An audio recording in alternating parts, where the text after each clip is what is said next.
大家好，我是秋平，我现在在重庆武隆，这个地方属于天生三桥景区。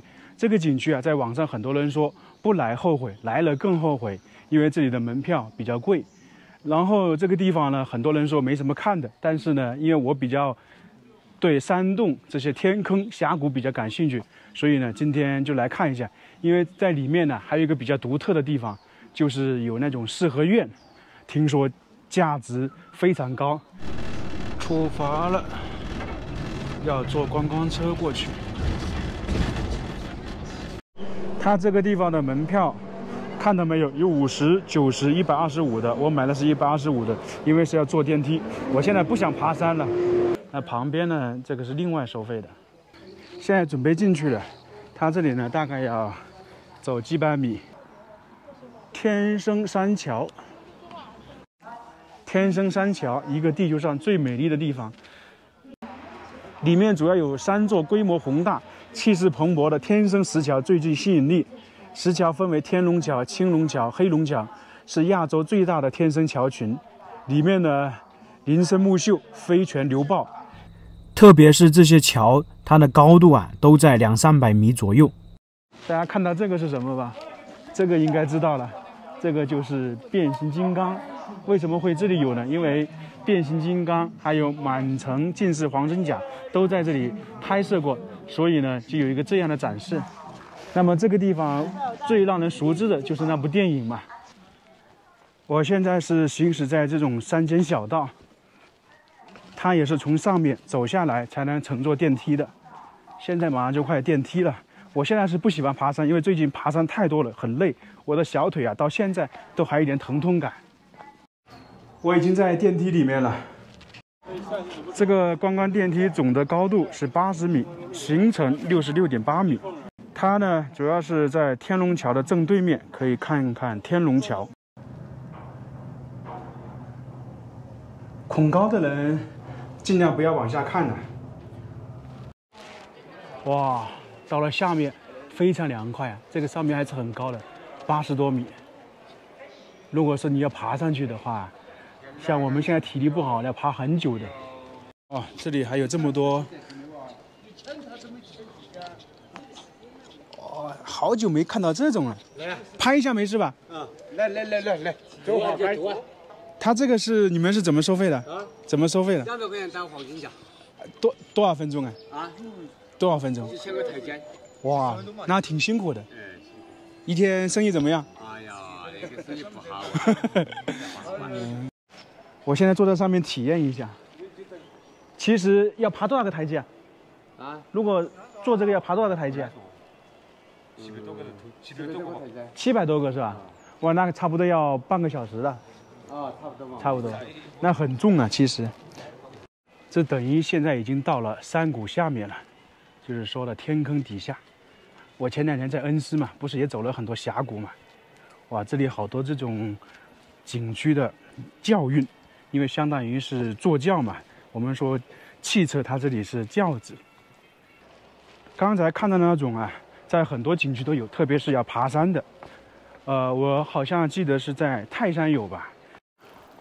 现在下去容易，等一下我估计我爬上来又有点累了。而且大家发现没有，这个对面那些墙上啊有很多山洞，不知道是什么原因。大自然太神奇了，这个感觉有点跟腾龙渡很相似啊。前面这里我们看到是不是个天然的石桥一样的，很精美也很奇特吧？在当时不知道怎么形成的。我最感觉奇特的就是经常在网上能够看到有一些修路或者修其他的，在山里面发现龙洞，就是外面是看不出来的。我们现在来看一下这里，这个就是我们今天来的这里的核心的地方——四合院。那部电影里面大家都知道了，经典的打斗场面，飞檐走壁，刀枪的话特别多，然后有很多黑衣人。那这个建筑呢，始建于唐朝，在历史当中是真实存在的。后面是为了拍这部电影呢，复原了，并且呢，很多材料啊都是从其他地方运送过来的。现在听说价值是20个亿，那么价值20个亿的东西肯定是很别致。我们现在就下去看一下。大家其实可以看到，这个地方属于一个天坑，天坑底下有这样一栋房子。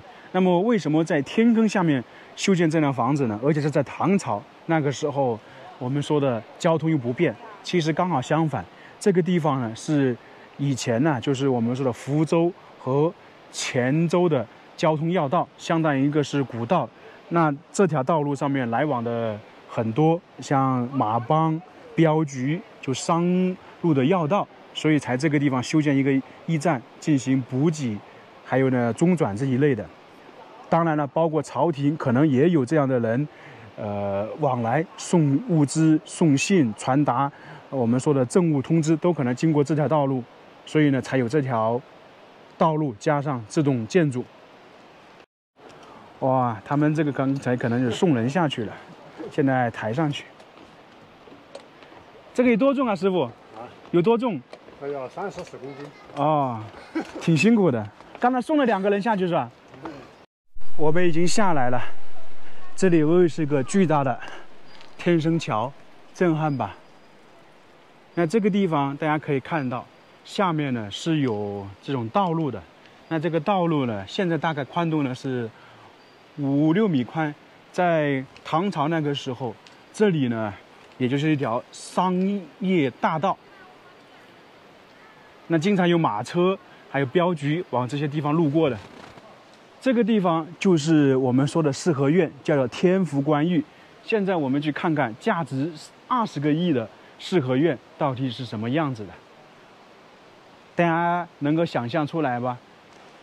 看看这个四合院，看看上面那个顶部的建筑，大家看到没有？它这个看起来是比较旧的，因为当时建设的时候啊，是采用了做旧的处理，因为不能让人看出来是新的嘛。它始建于公元619年。是古代福州和黔州官方信息传递的重要驿站。后面呢毁于我们说的兵祸。2005年复建于该古驿站。当时呢古朴神秘，环境优绝，被电影《满城尽带黄金甲》遴选为唯一的外景拍摄地而名扬天下。天福观驿属于一个驿站。那部电影啊，大家应该都看过了，尽管说比较早。但是大家应该是非常熟悉的，这里还有几个雕像。当时他们可能就是住在这个里面吧，拍摄的时候。天福茶舍，现在这里是一个茶。这里面看起来是比较简单，大家说价值20个亿，我觉得有点虚一样的，大家觉得是不是如此？该建筑是木质结构，古典风格，小青瓦屋顶，赤脚飞檐，是2个四合院连成矩形方阵。正门有朝门、内庭，里面大概有21间房舍。左边这个是属于当时的那个正殿，供官员办公及接待宾客的地方。右边厢房是官舍及卫士住的地方。就这2个建筑啊是有区别的。大家发现没有？这上面这些建筑感觉都是榫卯结构的，跟宫殿一样的。哇，这里好潮湿啊！整体感觉一般般吧，没有独特的之处，并且这里面的空间也不是太大。这里有个更好玩的。正大光明，这个经常在影视剧中应该知道了，就是金銮殿上面的一个皇帝的座位，这里是用来拍照的。不过这个房子的建筑风格还是挺好看的，如果大家没看过汉唐建筑的话，可以去看看，还是挺相像的，因为毕竟是按照那个时候的来复原的嘛。建筑上面的青砖灰瓦都是从外地运送过来的。现在这个驿站就是四合院，看完了，我们现在继续往前走，它是不走回头路的。悬崖绝壁，陡峭吧，这个跟我在恩施看那些大峡谷类似。这个就是青龙桥，大家看到没有？是不是有点像鱼跃龙门呢？这个天生三桥景区我们就看完了，大家感觉如何？像那个四合院，说是估价20个亿。我觉得呢，看个人吧，仁者见仁。4件事。那这里就全部走完了，我们准备出去了。